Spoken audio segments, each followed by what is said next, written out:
이 영상을 클릭하실 정도로 자기계발에 관심이 있으신 분이라면 한 번쯤 이런 궁금증을 가지셨을 겁니다. 왜 어떤 사람은 아무리 어려운 일에도 기꺼이 도전하는 반면 자신의 안전지대에서 벗어나지 않고 그냥 머무르는 사람도 있는 걸까? 왜 어떤 사람은 실패를 딛고 올라섰는데 어떤 사람은 실패를 겪으면 포기하고 주저앉아 버리는 걸까? 이 질문에 수십 년간 답을 찾기 위해 노력해왔던 사람이 있습니다.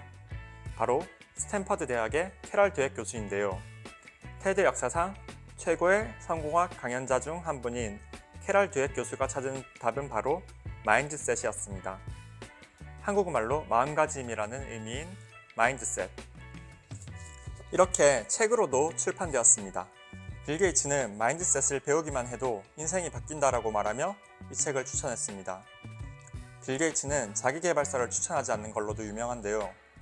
그런 그가 추천한 유일한 자기계발서인 마인드셋은 도대체 어떤 내용을 담고 있을까요?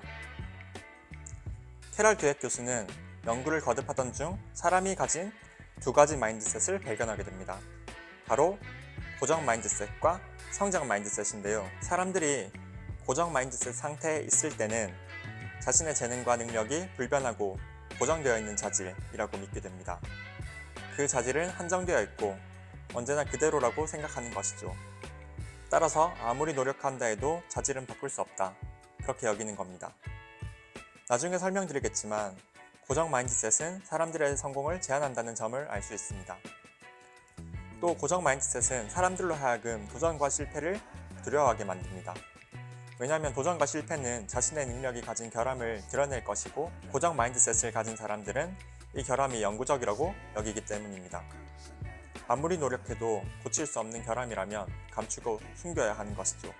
반면 성장 마인드셋을 가졌을 때는 사람들은 자신의 재능과 능력이 발전될 수 있다, 그렇게 믿습니다. 부단한 노력, 훌륭한 전략, 그리고 다른 사람들의 지원과 도움을 통해 현재의 능력 수준을 높일 수 있다고, 즉 누구나 자신의 재능을 성장시킬 수 있다고 믿는 겁니다. 이런 신념은 아주 대단한 효과를 발휘할 수 있습니다. 도전이 능력을 키워준다고 믿으면 사람들은 위험을 무릅쓰면서도 도전을 하게 됩니다. 또한 실패로부터 회복하는 속도도 빨라집니다. 실패했다고 해서 미래의 잠재력까지 폄하되진 않으며 오히려 미래의 성공을 위한 디딤돌이 되기 때문인 것이죠. 그러면 지금 우리는 어떤 마인드셋을 가지고 있을까요? 눈치채신 분들도 있으시겠지만 제가 고정 마인드셋을 가진 사람들이라고 표현하는 것이 아닌 고정 마인드셋을 가졌을 때 사람들이라는 표현을 썼습니다. 이런 표현을 쓴 이유는 우리가 성장 마인드셋만을 가졌다거나 고정 마인드셋만 가진 것은 아니기 때문입니다. 정도의 차이는 있겠지만 모든 사람이 이 두 가지 마인드셋을 모두 다 가지고 있습니다. 하지만 본인이 평소에 어떤 마인드셋을 주로 갖고 있는지 체크해 볼 수는 있습니다. 지금부터 불러드릴 내용에서 어떤 게 더 공감되는지 한번 체크해 보세요. 첫 번째, 재능은 정해져 있다. 또는 재능은 키울 수 있다. 두 번째, 도전은 피하고 싶다. 나는 도전하고 싶다. 세 번째, 실패가 두렵다. 실패는 배우는 과정이다. 노력은 무능함만 노출시킨다. 노력의 가치는 존중한다. 다섯 번째, 한 번 무시당하면 끝이다. 얼마든지 달라질 수 있다. 예상하셨겠지만 왼쪽에 더 많이 공감할수록 고정 마인드셋을 주로 갖고 있을 가능성이 높고 오른쪽에 더 공감할수록 성장 마인드셋을 주로 갖고 있다고 보시면 됩니다. 캐럴 드웨 교수는 4살 배기 아이들에게 선택지를 주는 실험을 했다고 합니다. 조각 퍼즐 맞추기를 하는데 이미 풀어본 쉬운 퍼즐과 한 단계 더 어려운 퍼즐 중에서 어떤 쪽을 풀어볼지 선택하는 실험이었습니다.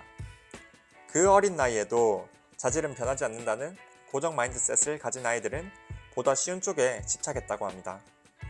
마치 똑똑한 아이는 실수하지 않아요 라고 말하는 듯 했다고 합니다. 반면 더 똑똑해질 수 있다고 믿는 성장 마인드셋의 아이들은 그런 선택을 하게 한 자체를 의아하게 여겼습니다. 왜 그런 걸 물어봐요? 같은 퍼즐을 계속 풀고 싶을 리가 없잖아요. 그 아이들은 점점 더 어려운 퍼즐을 풀려고 도전했다고 합니다. 한 여자아이는 꼭 다 풀고 말 거야 라고 외치기까지 했다고 합니다.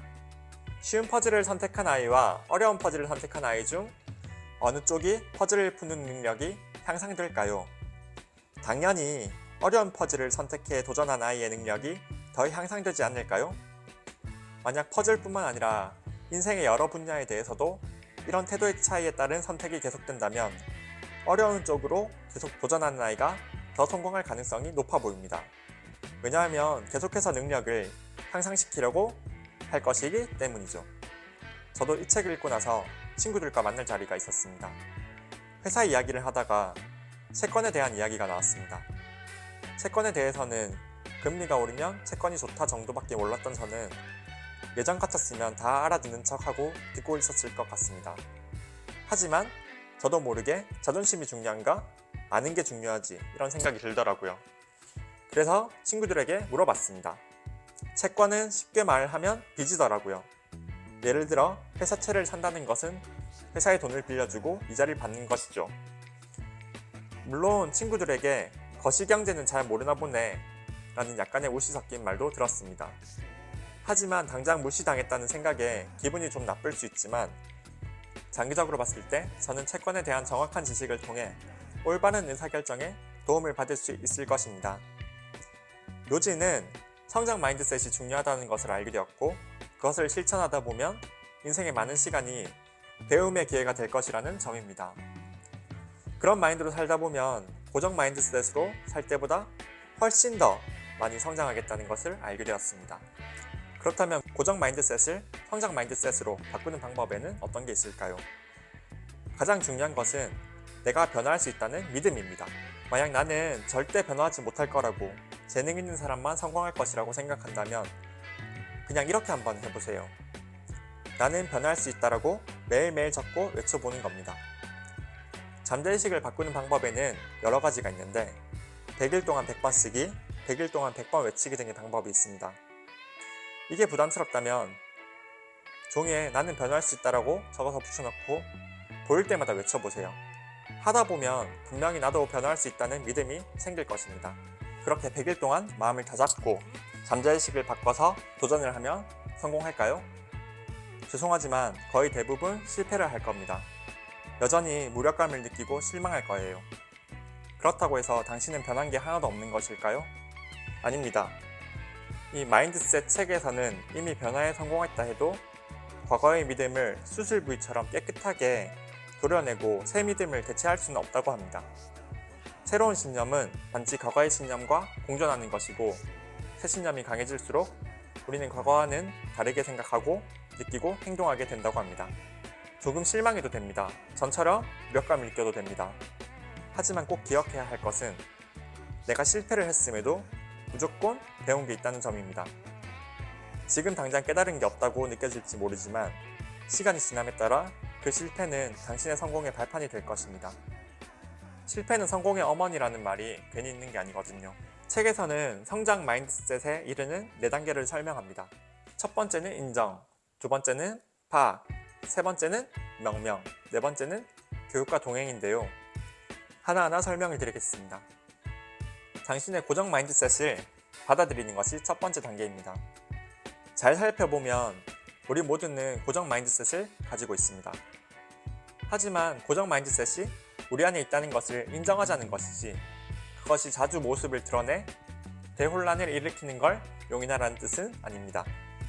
두 번째로 할 일은 무엇이 당신의 고정 마인드셋을 자극하는지 알아내는 것입니다. 명상이나 산책을 할 때 나는 어떤 고정 마인드셋을 갖고 있는지 생각해보면 좋겠네요. 팁으로는 산책 갈 때 휴대폰은 꼭 두고 나가세요. 훨씬 많은 걸 깨닫게 될 겁니다. 그리고 자신이 어떤 고정 마인드셋을 갖고 있는지 나열해보는 것도 도움이 될 겁니다. 세 번째 단계의 명명은 말 그대로 고정 마인드셋에 이름을 붙여보는 겁니다. 저 같은 경우에도 계획대로 제가 행동하지 못하면 나타나는 완벽이라는 아이가 있습니다.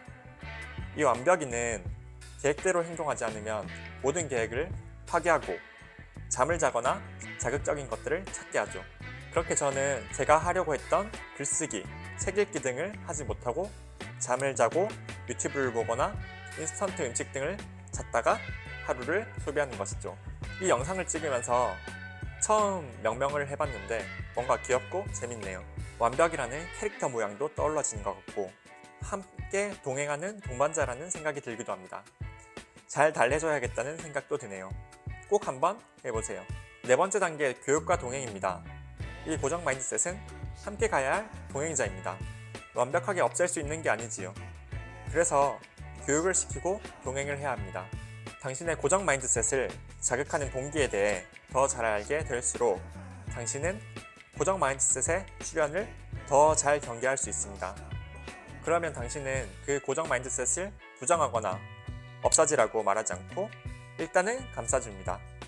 저 같은 경우 완벽이가 나타나면 일단 하고 싶은 대로 시간을 주고 하도록 둡니다. 그러다가 좀 잠잠해지면 이렇게 교육을 하는 거죠. 물론 오늘 하루가 계획한 대로 완벽하지 않아서 나도 실망스러워. 하지만 내 목표를 이루기 위해 지금부터라도 정신 차리고 하루를 의미있게 만들어 보고 싶어 라고 하는 거죠. 그때부터 완벽이와의 동행이 시작되는 겁니다. 물론 완벽이가 오늘은 그냥 쉬고 싶어 어차피 망했잖아 라고 투덜거릴 수도 있습니다. 저 같은 경우 그럴 때 눈을 감고 완벽이를 그냥 바라봐 줍니다. 완벽이가 많이 힘들구나 치근한 마음이 들기도 합니다. 그러다 보면 또 완벽이가 잠잠해집니다. 더 시크릿 책 아시죠? 거기에서 말한 좋은 방법을 한번 응용해 보겠습니다. 눈을 감고 웃으면서 1분간 고정 마인드셋을 바라보는 겁니다. 웃으면서 생각하면 고정 마인드셋도 긍정적으로 받아들일 수 있고 과거, 현재, 미래에 대해 더 긍정적으로 받아들일 수 있더라고요. 이상으로 책 마인드셋을 리뷰해 보았습니다. 이 영상을 통해 여러분께 고정 마인드셋과 성장 마인드셋의 차이점, 마인드셋이 어떤 차이를 낳는지, 고정 마인드셋을 성장 마인드셋으로 바꾸는 방법 등을 알게 되셨습니다. 이 영상을 보시고 100번 쓰기, 100번 외치기, 눈 감고 웃기, 마인드셋을 바꾸는 4단계 방법 중 하나라도 실천해 보신다면 당신의 성장과 성공에 큰 도움이 될 것입니다. 영상 좋으셨으면 좋아요 부탁드리고 다음 영상 기대되신다면 구독 부탁드립니다. 좋아요와 구독은 영상을 만드는 크리에이터에게 큰 힘이 됩니다. 감사합니다.